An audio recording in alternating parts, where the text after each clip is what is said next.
about, obviously you were on the bench for the Euros final, and Rodri goes off injured, and we're like that, and England hopes and probably thinking. Me personally, it was 0-0. I'm seeing Rodri coming off. I'm thinking, you're not saying it, you're thinking it. You're like, oh, he's coming off.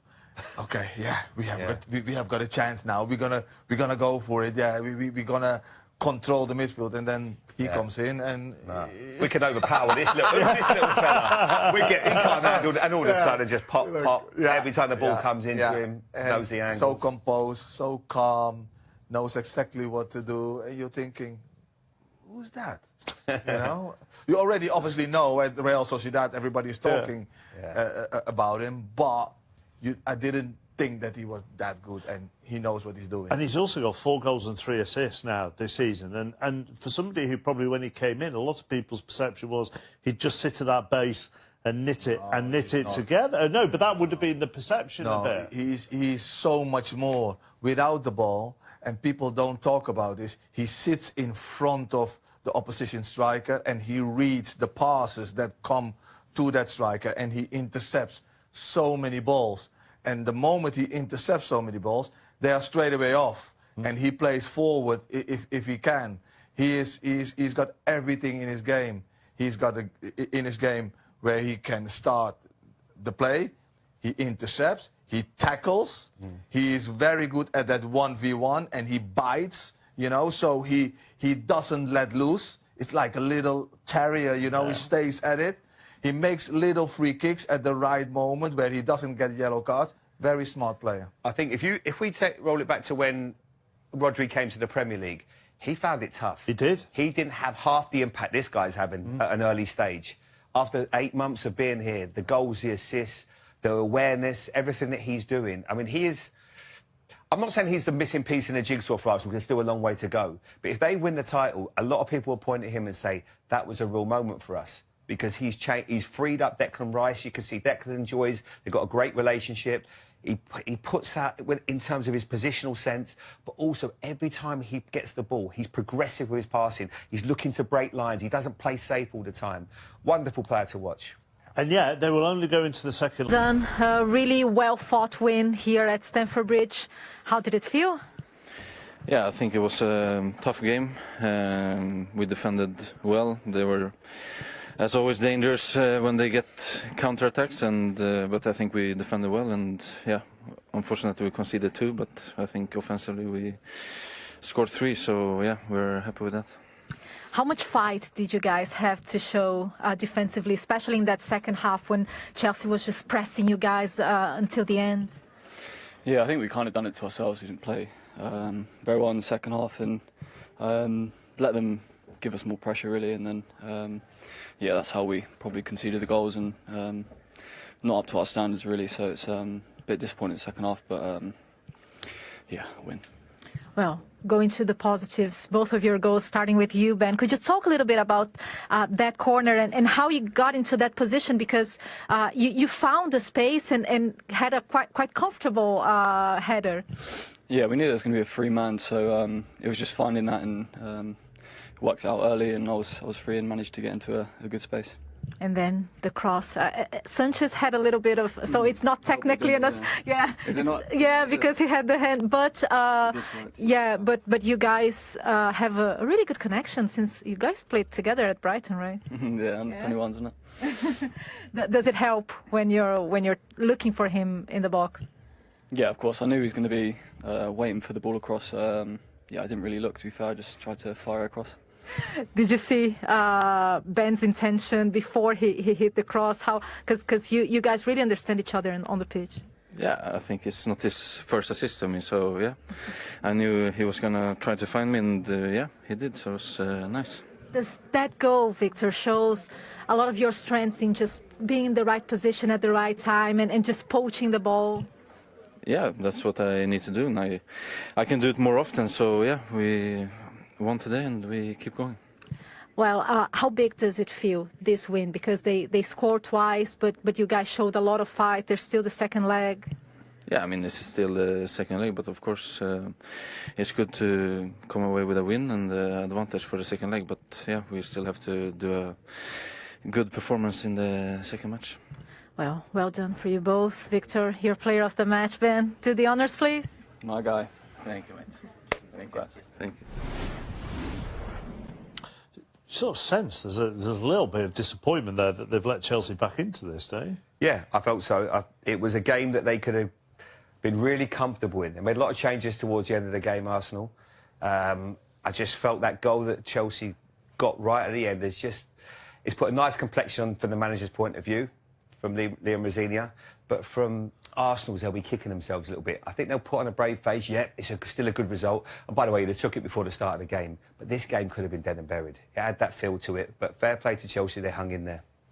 I would have loved to see him a little bit happier, though. Yeah, they could have done so much better, I think. And that's what they expect. But on the other hand, you're at Chelsea, eh? You are at Stanford Bridge. It's not an easy place to come. You have won. You have scored, but you haven't done enough. Yeah, you want to do it more. Enjoy these moments. And an assist as well. Yeah. That's probably his best moment in an Arsenal shirt as well tonight. In a big game, that's what they bought him for, Jim. Exactly. As a number 9, you understand that pressure as London Derby, yeah. Enjoy these moments. Because that's what you're in it for, aren't you, exactly. as well? Enjoy these moments. It wasn't perfect, but you have to give Chelsea credit as well. They're going to keep on fighting, and they kept on fighting. Away. He loses him. I don't know what has happened, if he loses the ball with the lights or whatever, but he loses it. And in that split second, he loses that concentration where White can head the ball in. But there's an argument to say when teams go zonal, what it does, it takes away accountability. Because if you say to someone, right, I'm marking Jimmy Floyd-Hasselbank before a game, many years ago you'd always have, that's your man, and I'm gonna stop him scoring. Yeah. Nowadays that's gone. I mean, but when you talk about blocking and things like, when I watch Gabriel, it doesn't matter. He's not blocking people. He's heading the ball. Yes. For his own corners, and also when he's attacking corners.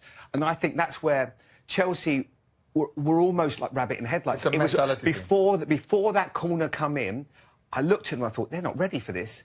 And it's almost like Arsenal now, and don't get me wrong, they're incredible at set pieces. They are the best, and there's a fear factor now that's spreading throughout the Premier League and world football because of how good they are. But they didn't even have to do anything special to unlock Chelsea there. They changed it a little bit second half. They took those 3 men off the line, and it got us slightly better, and obviously the keeper come and took one, which gives you a little bit of hope as well. But that setup was completely wrong to start, because it doesn't matter what setup you've got. If you haven't got people attacking the ball, you have absolutely no chance, and no one attacked the ball with any ferocity whatsoever there. The second goal for Arsenal, I mean, it's a mistake from Sanchez, but just from a striker's point of view, is this the kind of goal that will just... They all count. This is the kind of goal that gets your confidence up? Yes, of course, because you're feeling the net as a striker.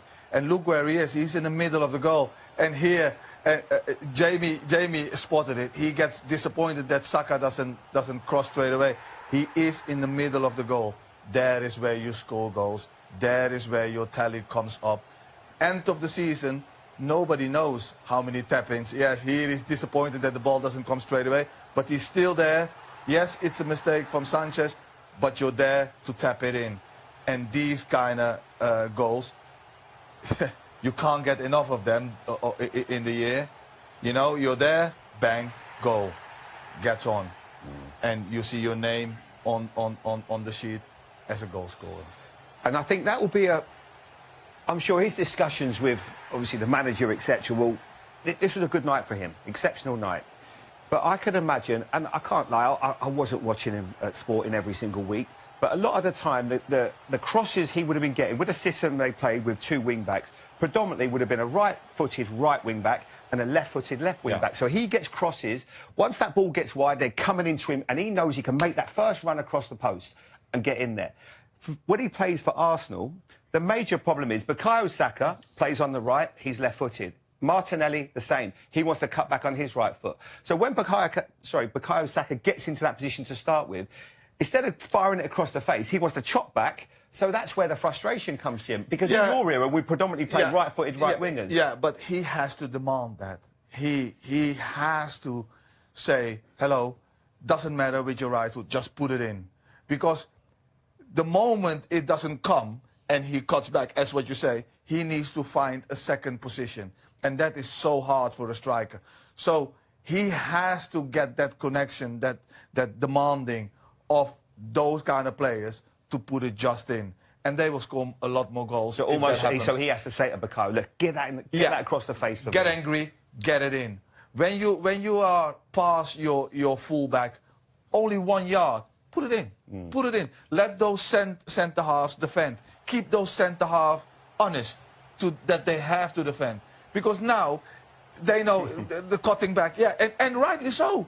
He gets upset that ball doesn't get there. You know, yep, absolutely. I would go absolutely ballistics. Would you go absolutely ballistic if you were in your first 6 months at a new club? Even more so then, right? Because that is where you start. That is where you put your rules down. Yeah. You know, no, that's what I need. That's what I want. That's how we're going to win games. That's how I'm going to score. And you get that relationship, you know, with your wide players. Get that relationship. Make sure you say that to them. But you make sure that you are there as well every time. So that you score those kind of goals. You can score easily 10 of those goals. Okay, the goalkeeper is not always going to make that mistake. But if you go back, Esse has done that for him, where he scores the ball in the middle of the goal. It hasn't happened enough for him, and that is where they can help him a lot more. We'll talk probably, I would have thought, about Liam Rosenior's substitutions defensively a little bit later on. But his substitutions further forward definitely did work. Definitely worked. And I think as well, first half they were playing out from the, and it was getting frustrating for the fans. This one, they actually bypass Arsenal's, it wasn't actually the most intense press, but then they get a little bit lucky. They win the second ball. Here, again, then I enjoy what he does here, Enzo Fernandez. He goes and wins. Then he wins a second ball. Then you get a little bit of success. And I'm not saying that's what you should do all the time, but it's just a little bit of football intelligence. And it doesn't have to come from the manager. I think you feel that as a player at times, Jimmy, didn't you? Yeah. This isn't on. Let's miss that out. And there's no harm with it, you know? It's not written in a book. You have to play like that all the time. Sometimes that long ball, that directness is very effective. And you could see that intensity of Enzo changed. And he's very good at those 50-50s. And then everybody is in top of their opponent straight away. And then they win the ball. And, yeah, you're forcing something to happen. And that's what happened. But it's effective, isn't it? It's effective in two ways, that kind of thing. Because, one, it makes the opposition have to rethink because you're doing something different. But also, and we're right on top of the crowd here at Stanford Bridge. We hear it, yeah. You hear it. It changes the crowd want that. Yeah. But they need to figure that out for themselves. Yeah, they need to figure that out for themselves. They need to figure that balance. Okay, now we're going long. Okay, now we can play. And we all want to see them playing to the third and beautiful passes and stuff when it works. But when you are playing against a team like Arsenal and they are brilliant at pressing and they want to win that ball high up, you have to go sometimes direct and change that dynamic. You think, both of you do you, the Gyökeres assist is as important for him as... Jesus is back and available and fit, and with Kai Havertz also returning, Mikel Arteta has 4 potential strikers to choose from, but which one is the best option? All of them offer different things. We compared them here when they have started up front in the Premier League, and yes, we have included Mikel Merino. Now, as before, if you've got green in your column, that's good. You rank top out of the 4. If there's red in your column, that's not so good. You're going to rank bottom out of the 4 of these players who've played up front. Now, Mikel Merino on the end there, he edges it in terms of goals per 90, but actually it's fairly negligible between him, Jesus, and Kai Havertz as well. Jesus is the one that actually has lots of shots per game, but he's actually got a fairly low conversion rate there at just 13.6%. He does like to get involved in the game, though. Lots of touches, 50.8 per game, significantly higher than the other 3. But it's fair to say, if we take a look at Victor Gyökeres' column, there is red there, and actually he ranks bottom out of the 4 in 3 out of our 5 metrics. He is lowest for touches and also aerials 1.